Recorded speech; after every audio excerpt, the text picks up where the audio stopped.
It's your friend the Wren, back again. By the end of this video, a few men will be dead. I don't know if you're aware, but suicide is an epidemic that's globally facing men's mental health. I got word today that somebody that I know committed suicide. It was last week that I found out that my son, his coach, committed suicide. It was many years ago that I faced that battle too. Like many men, we carry the weight on our shoulders. We don't talk about it. There's no one to talk to. Therapy? Let's not go there. Crisis help? Let's not go there. Psych wards? We should do a video about that. I believe the statistic is something along the lines of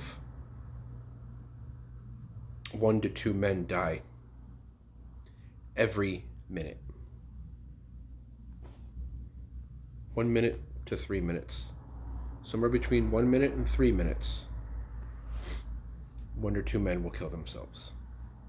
That makes about 93 men per hour are killing themselves. That makes about 2,230 per day. Over 2,000 men, and men are statistically a lot higher to take their own lives. And the reasons are always so similar. Fear, worry, doubt, pain. No one to talk to. No community. No tribe. No people. No family. No one understands them. Feeling stuck. They're never going to get out of this situation.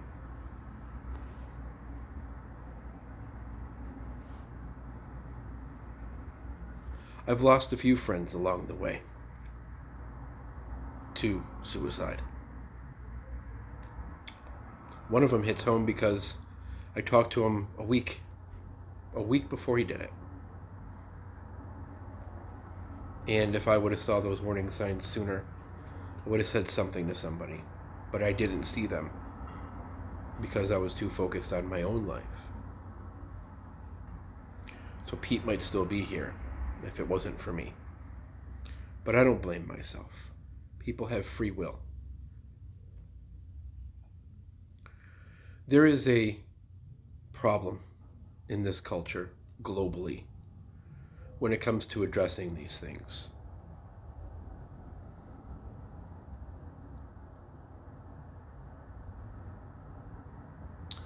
You know, it's very easy to point our finger as men to women. She did this to me. You know, she broke my heart. She had an affair. She cheated. I lost my job.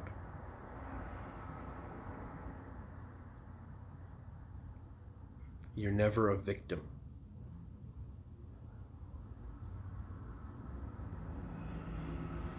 Like I said, you have free will.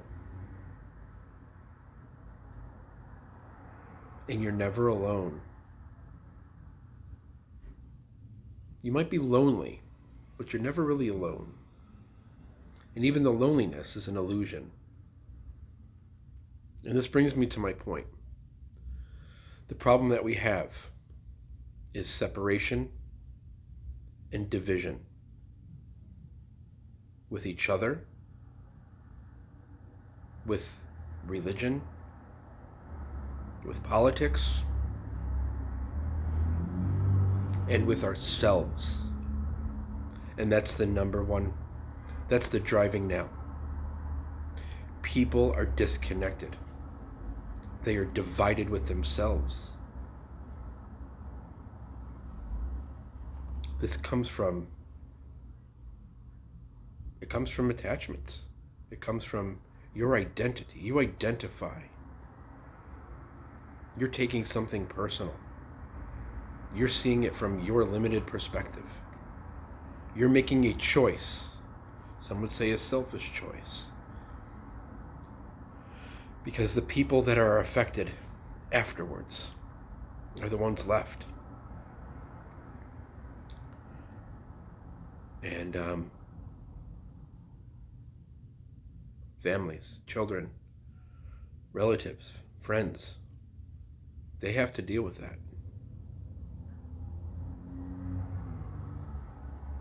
They'll carry that forever. I mean, it'll affect their DNA. They will pass this down. It might even cause a chain domino reaction. You know, when a father kills himself, one of his children might too.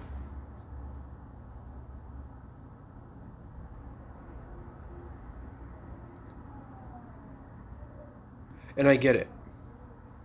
This feeling of no escape, of being stuck, of being blocked, can't get ahead. I get it. I lived it. I've been there, I've done that. You just keep showing up. You fake it till you make it. But it doesn't make the pain stop. It doesn't make the hurting stop. But there is a way to make it stop. And come out on the other end squeaky clean. Come out reborn. Come out new again. Come out fresh, clean, like a baby. And I'm not talking about spiritual. I'm not talking religious. I'm not talking born again. I'm not talking about Jesus.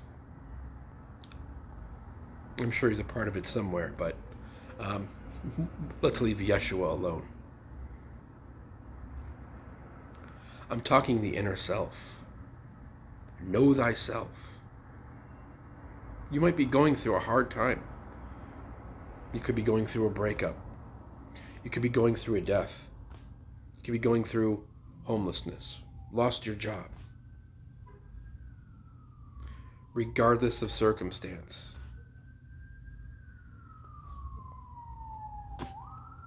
Can you hear the sirens? Maybe, just maybe, that's where they're going. I hear a lot of sirens in my neighborhood. I live in a busy city. I live sort of near a hospital. So there's fire trucks, ambulance, police cars, all the time. You don't even hear them anymore. You don't hear the noise. And that could be said about... Oh, one moment, please.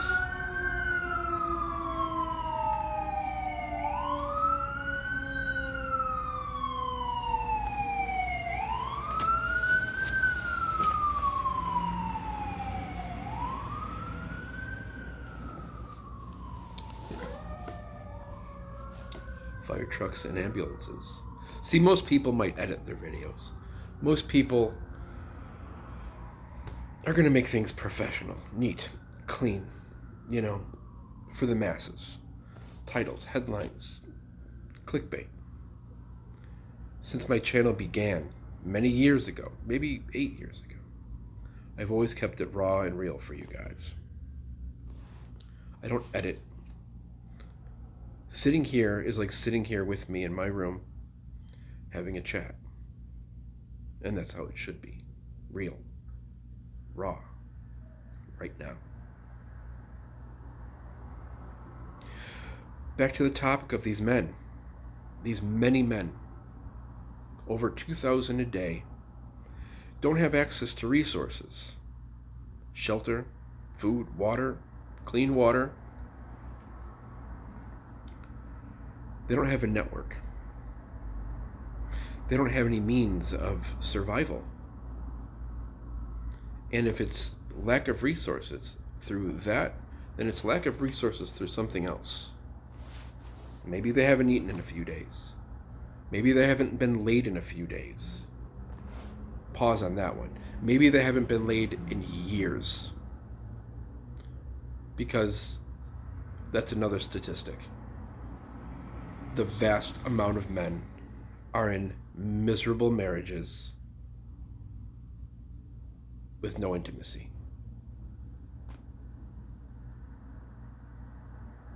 That's a fact. In America, that is a fact. The vast majority of men that are married are miserable with no intimacy. And they're still getting up to go to work every day, put food on the table, pay the bills,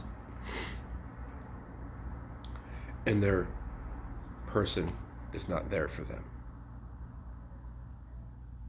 But why? They're not there for themselves. Those men are constantly outward.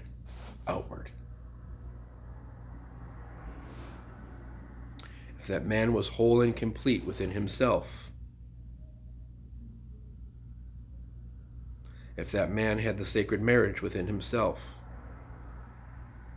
if he had that merging, and it's not even a sacred marriage, it's not even a merging, it's a remembering that there was never division in the first place.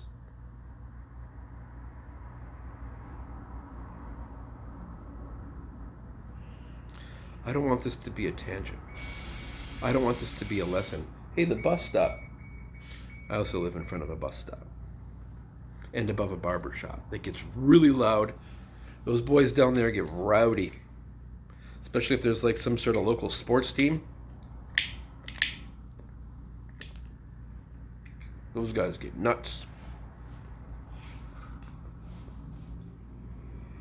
Suicide's not a joke.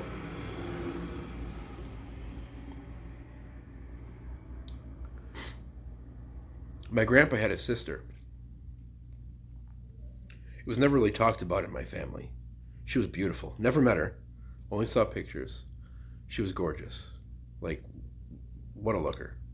And she had a hard life. And she had a child.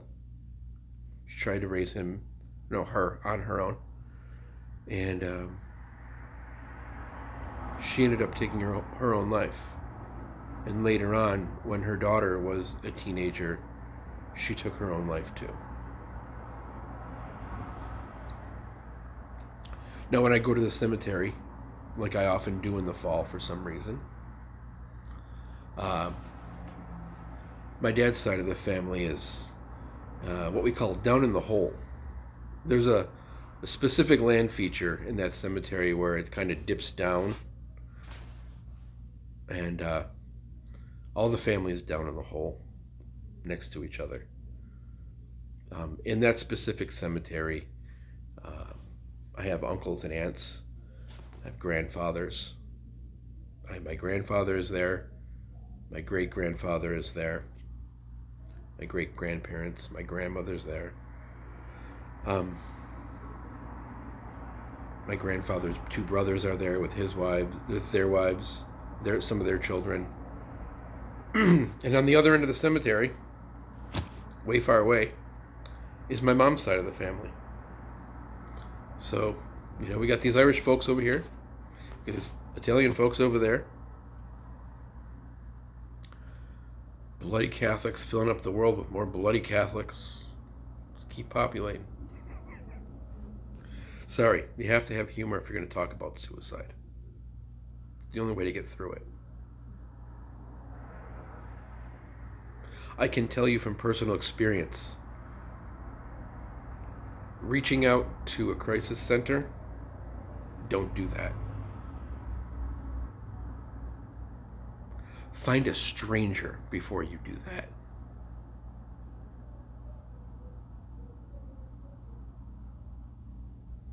Find a parent. Find a friend. Walk up to somebody and say, "Do you got a minute?" You're never really alone, because everything's one thing. Everything is one thing. This bracelet, this pipe, this ring, my shirt, this chair, this wall, the light, you watching this right now. Yes? There's one thing. Made up of all the same stuff. One consciousness, actually. So you're going through a hard time. So are lots of people. But do you know what doesn't help people? When someone's going through a hard time and you make the analogy that, somebody's got it worse. Well, at least you got your legs. Well, you could have been in the military and you could have got blown up and you could be one of those homeless vets. Yeah, you could. That doesn't change the fact that you're dismissing what they're going through. They're stuck in a loop. That loop is in their mind. Their mind has hijacked their emotions. Their mind has hijacked everything. They can't see the light of day. They keep returning to it, and they spiral down further and further. And sometimes all it takes is buying somebody a cup of coffee and giving them 5 fucking minutes of your life. Smile. You never know what someone's going through. You could be the reason why they didn't do it that night. It seems like a lot of pressure, doesn't it? Just be a good fucking human being. Be present in the moment with the people that are around you. It's not hard. It's easy if you try.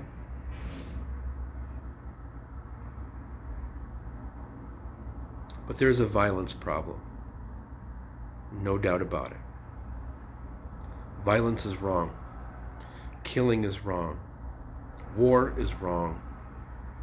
If your politics or religion have anything to do with killing, war, or violence, that's not God. That's not divine. That's anti-human. There's one tribe here. It's the two-legged tribe, the people tribe. We're all people. We're supposed to be stewards to this planet, taking care of it and each other and ourselves. There's a reason why we're not. Maybe you should look into that. Look into this. Go inside. It's all coming outward anyway. Be excellent to each other. Take care of yourselves and others. And enjoy the moment you have. It's the only one you got. Stay fresh, cheese bags.